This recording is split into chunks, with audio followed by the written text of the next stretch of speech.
வெண்பருத்தி நூலெடுத்து வாய் வெடிச்ச பூவெடுத்து நான் அணிஞ்சிட தொடுத்து வச்ச நடினமான மாலை இது.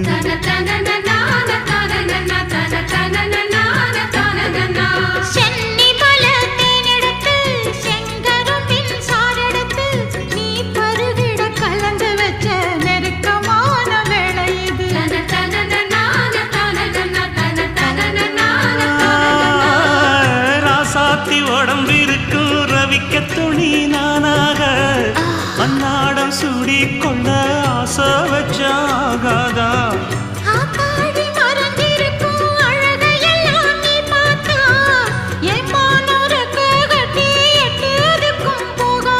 அடிச்சீனி சக்கரையே எட்டி நீயும் நிக்கிறியே நான் ஏங்கி ஏங்கி பார்க்கிற போறாங்க.